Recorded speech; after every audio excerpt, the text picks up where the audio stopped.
This is an old Lepy LP 2020A amplifier. There was a bit of a fad for these things a few years ago. And I bought this when my upstairs old 7140 NAD receiver failed. And that turned out not to be fixable, and I ended up replacing it with something else. But I used this for a little while while waiting to figure out the state of that, and it actually worked all right as long as you didn't push it too hard. I always intended to have a look inside this thing, but I never did get around to it, so I thought maybe I would make a little video of, it's not really an unboxing video because I've been in here before. This thing got used for a little while, but that's just my habit with some of this stuff. It tends to go back in the box when I'm not using it. So we get an instruction manual with no really useful information there. This is very light switching power supply with no noticeable safety information on it. Very light. My guess is, in fact, some of these Class D amplifiers that have become faddish from time to time, that a lot of the issues around them are down to the power supplies. I did vaguely remember reading about some people connecting this thing to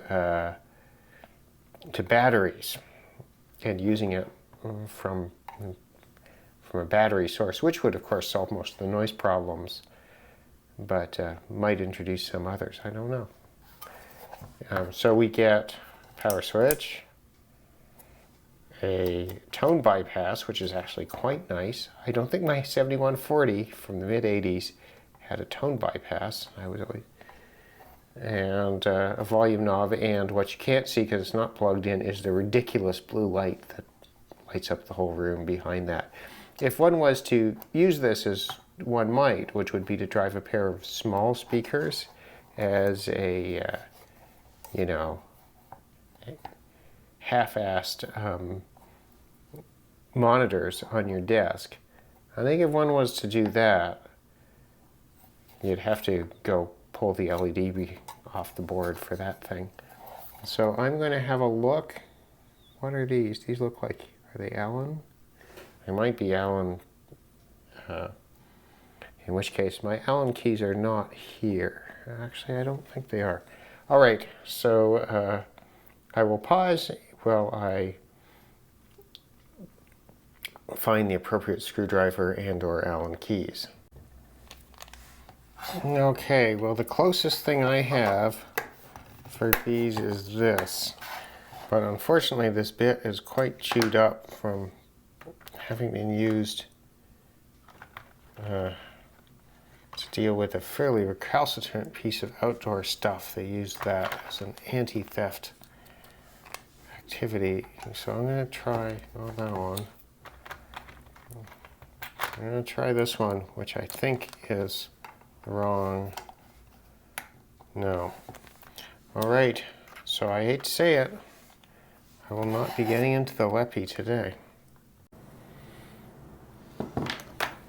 Well, dissatisfied with not being able to do it.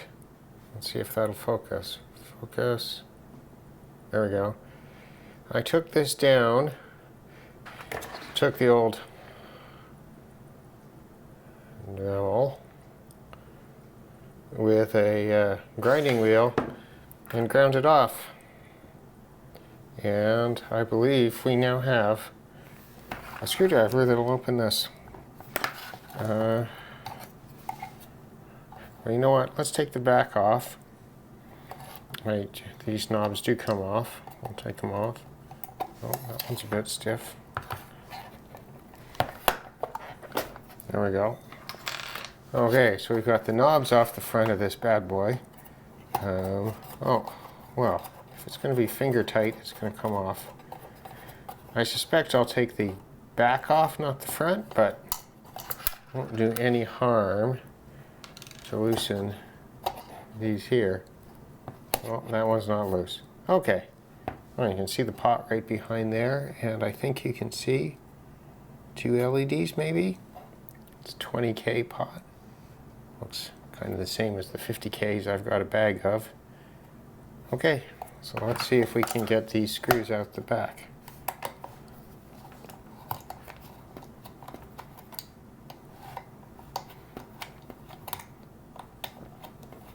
Look at that, success via Dremel. Normally, my general rule is if you've got the Dremel out, you're probably not going to have success. Normally, if it's something more complicated than removing something from a small piece of sheet metal, the Dremel usually indicates failure in a last-ditch attempt to solve the problem. Okay.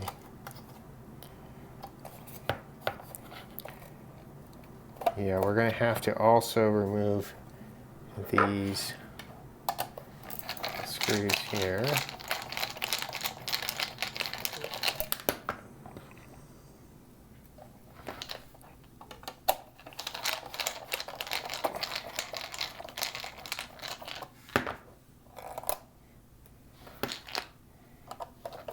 I feel it getting loose. Sorry for the rattly sound. I do find that oh, there we go. Well, there's not a whole lot of a lot in there, is there? Okay, well, let's take the screws out of the other side and see what we got. I didn't need to remove those, as I think it will slide out with the faceplate on it.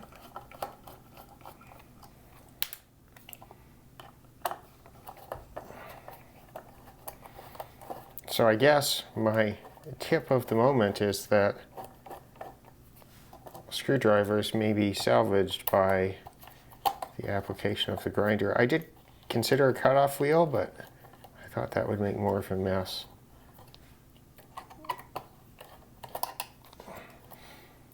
What's amazing is that the sparks carried off most of the heat, so the little bit wasn't even warm when I finished. That was a bit impressive. Okay, so let's see. What do we have here? So what do we got? A couple of transformers, I think. Lepy branded chip.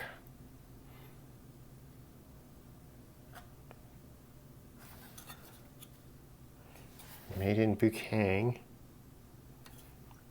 Inductor.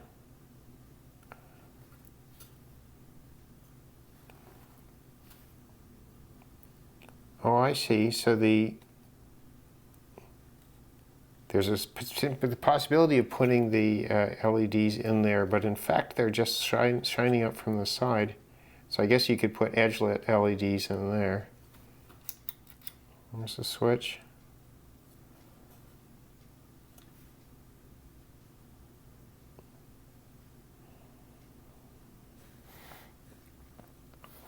I don't really have too much to add to it. I just wanted to have a look in this thing. There's a power switch. Can't really complain about the construction for the price, which I think was $30 or something like that. I'd have to look it up. And capacitors.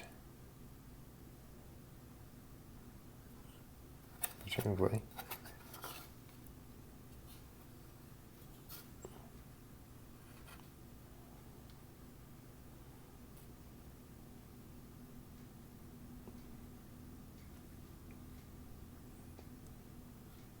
And so what I'm tempted to do is see if there's a little bit of lead left on these. I might try to push these. No. I mean, the other thing you could do, of course, would be to replace the LEDs with something a little bit less unpleasant like, you know, green ones. All right, because somehow green is always visible, but much less disturbing than the blue. I'm tempted. 45580 JRC. I should probably make a note of those. I mean, it's really interesting that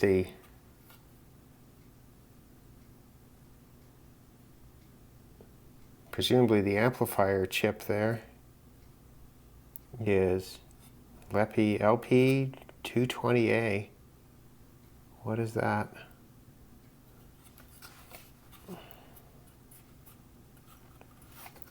It's at least a two-sided board. It looks like, so these, let me find something to point with that's better than my finger. These pins all look to be kind of common together and coming through. Is that the ground plane maybe?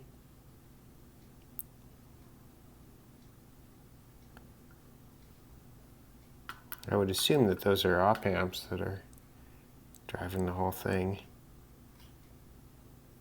Volume pot. I mean, it's a Class D amplifier, right? So this is a Class D amplifier chip of some sort. There's just not a lot to it, right? And if you know what the chip is, then you can understand what's going on.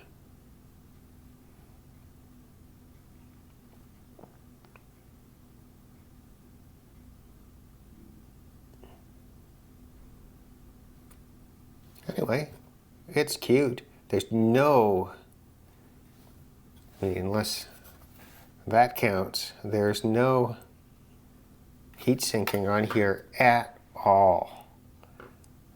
And if this thing works like, as I understand, and I'm the last person to claim to know too much about these things, but my understanding is that most of these chips have some sort of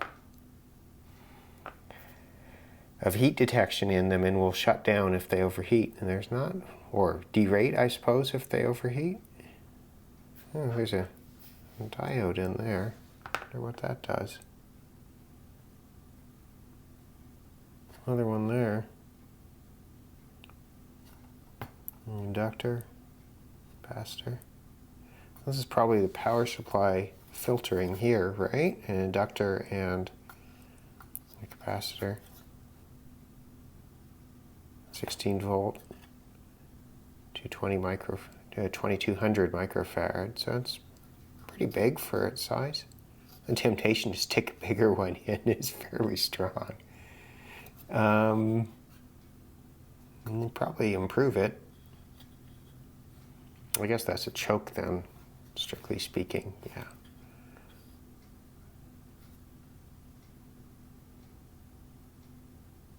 I mean, my guess is that this chip, it's got to be 2 op amps, one for each channel.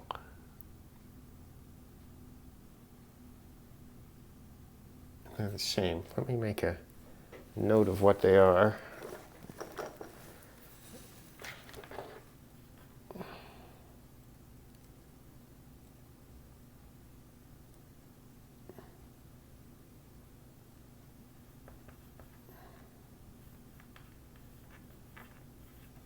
$4558D, I think.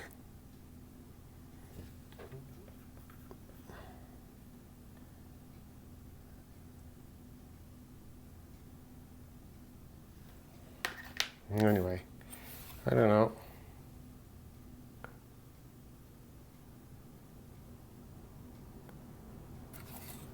It's interesting that it's got transformers on the output.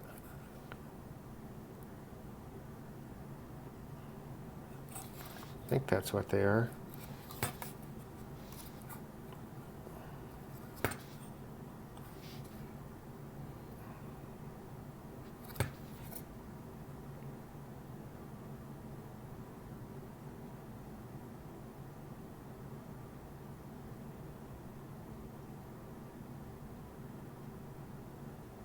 No, I mean, maybe they're no, they're relays on the output.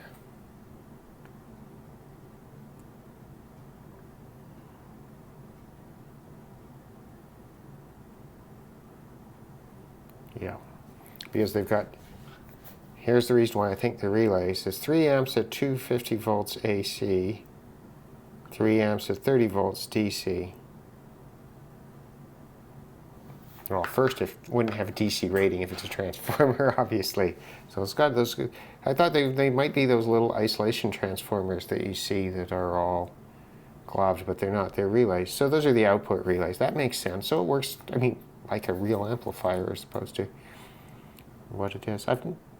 So that means that they can open the output, or it can open the output first before the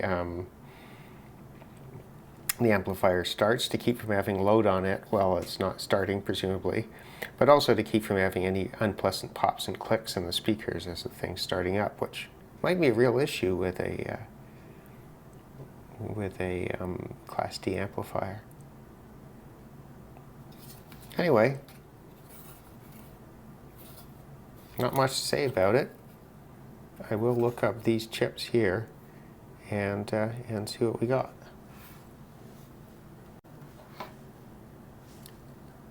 So yeah, it's an op-amp. Those are op-amps.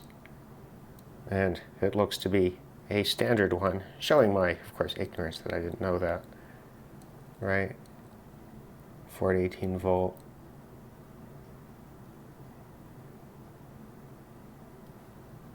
Anyway, exactly what you would need to drive the chip.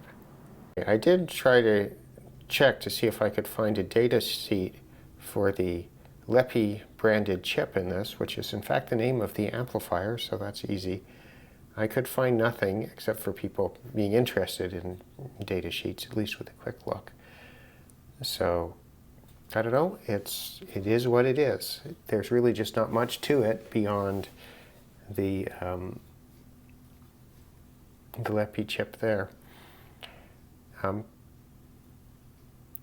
I've got to say, I'm highly tempted to take this into the office and find a pair of cheap speakers to stick it on, because this would make it would be totally adequate for as an office audio system. And there, even the blue lights would not be too out of shape, out of place anyway. So I'm thinking about it. I've got to say, one of the reasons that I kept it around is that I always intended to stick it in the bedroom, but I do have multiple other options there. And of course, the blue lights are a non-starter in that context. So I think I'm going to put this back together and put it back on the shelf and think about what I might want to do with it. But well, it's an interesting little thing. And it sounds surprisingly good if you don't push it very hard. And so I'm not saying I wouldn't say I'd recommend it, but if one of these little things showed up cheaply, why not, right? If you've got a use for it. So I want to add, just as I was starting to put this together again, I noticed that even the pots are branded Lepy. Well, that's cool. I mean, we tend to rag on Chinese manufacturing, right, and some of these things, but you got to give credit where credit is due, right? It's they're manufacturing a whole bunch of this product, or at least outsourcing some of it, obviously. I'm sure they don't do the chip fab, but